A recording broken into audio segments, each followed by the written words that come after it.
Tomb Raider Definitive Edition, really, we looked at it from the end of the current gens. We did PS3, 360, and PC. Those were the starting points for this next-gen version.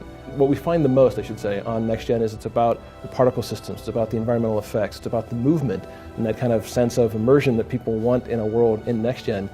When we made texture maps for the characters in the game and the world itself, even on the last generation, you make them as high a resolution as you can, but you always have to kind of squeeze them down to a smaller size, just that the actual bitmaps themselves take up memory. But for Xbox One and PS4, we were able to go back and take all those textures that we had done and blow them out literally 4 times larger than they'd ever been. So those details, those minute details, when you get really close in on a texture from a camera's perspective or from a player's perspective, you can see those fine grains in the leather jacket on the back of one of the bad guys. You can see the actual cloth inside of Laura's t-shirt. You can actually see textures of her skin. They don't look kind of gray or washed out. They're incredibly detailed. It makes you feel like they have little pores or bumps on them. That's the kind of stuff you can get to from the actual art textures themselves. Say, how far can we push Laura and do our first steps towards what a next-gen Lara Croft could look like. That meant taking the entire model and doing a topology pass across all of her body.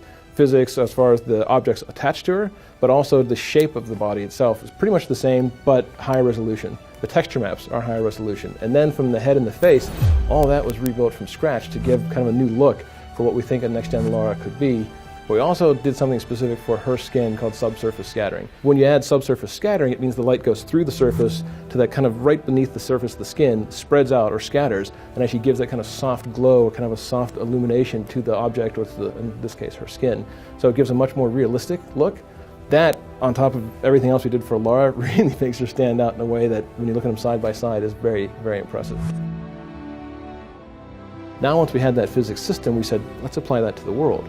So even on last gen, if we had bushes that moved or things that would bend and react to you, we only had a few of them because they were painstakingly put in there by hand by the artists. On top of that was a particle system. We had some really good particles and some really nice looking environments that felt like, oh, there's fires going on here, or there's debris coming out of this particular object. But for next gen, we had the chance to go somewhere between 5 and 15 times more particles depending on the area, and dynamically lit particles. So you see certain areas like this World War II bunker that Lara has to infiltrate. When she gets up close to it, there's a searchlight off in the distance that's sweeping through a heavy rainstorm. In the last gen, you'll see it's all kind of the same tone, it all has the same look. You can't really distinguish the searchlight or the rain. In the next gen versions, you actually see this conical light from the searchlight slicing through the rain, and the raindrops actually light as they individually fall through the actual light surface itself, getting lit dynamically.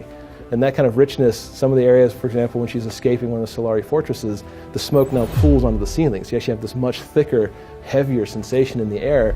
You'll see Laura's skin dynamically change into sweat because it's a warm, tense environment. You'll see the smoke on the ceiling. You'll see extra embers glowing in the environment around her. All of that adds to that visual storytelling and that visual fidelity that we push for on next gen. We kind of cheated the fog on last gen. It was a great trick of having these two-dimensional fog planes out there that help highlight what's called level of detail. So objects that are far in the distance can go to a much smaller scale, so they don't have to have as much cost in the processors for rendering. That level of detail, when they're much less detailed, they're much easier to draw. But in this next-gen version, we could push those levels of detail all the way out so that everything can always be at high detail at any place on the map.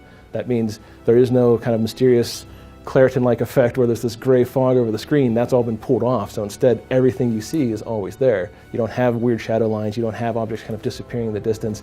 It's all visible out to the horizon. This is really the first attempt for us with our engine, with our character on next gen. I can't wait to see what we do next.